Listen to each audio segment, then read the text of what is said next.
கோவை ஆரியஸ்வரம் பகுதியில் உள்ள கோவை மாவட்ட ஹாக்கி அசோசியேஷன் மற்றும் தமிழக வெற்றிக் கழகம் கோவை மாவட்ட பிரிவு இணைந்து நடத்தும் வீரமங்கை அக்னி 2026 எனும் தலைப்பில் மாவட்ட அளவிலான மகளிர்களுக்கான ஹாக்கி போட்டிகளில் வெற்றி பெற்று வீரமங்கைகள் என மகுடம் சூடிய கேஜி கலையறிவியல் கல்லூரி மாணவிகள்.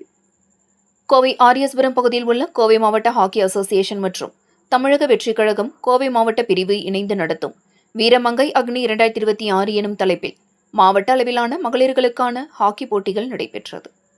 தமிழக முதல்வர் விஜயின் பிறந்தநாளை கொண்டாடும் வகையில் நடத்தப்பட்ட இந்த போட்டிகளில் 8 அணிகள் பங்கேற்றது.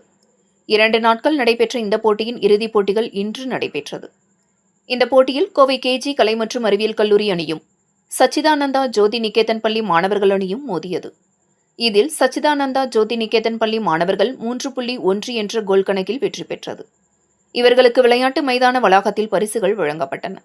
இந்த விழாவில் சிறப்பு விருந்தினராக தமிழக பிற்படுத்தப்பட்டோர் நலத்துறை அமைச்சரும் கோவை மாவட்ட பொறுப்பு அமைச்சருமான சம்பத்குமார் கலந்து கொண்டு பரிசுகளை வழங்கினார். தொடர்ந்து அனைவரது மத்தியிலும் சிறப்புரையாற்றிய தமிழக ஹாக்கி சங்க பொதுச் செயலாளர் முனைவர் செந்தில் ராஜ்குமார் கூறியதாவது: மாணவர்கள் தங்களது திறனை வெளிப்படுத்துவது அவர்களுக்காக மட்டுமின்றி நாட்டின் வெற்றிக்காகவும் என்பதை மாணவ மாணவியர்கள் நிரூபித்து வருகின்றார்கள்.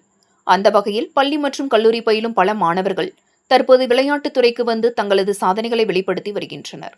இன்னமும் மாணவ மாணவியர்கள் வெளியே வர வேண்டும் என்று தெரிவித்தார். இதனைத் தொடர்ந்து பரிசுகளை வென்ற மாணவ மாணவியர்கள் அனைவரும் அமைச்சர் முன்னிலையில் குழு புகைப்படம் எடுத்து மகிழ்ச்சி அடைந்தனர்.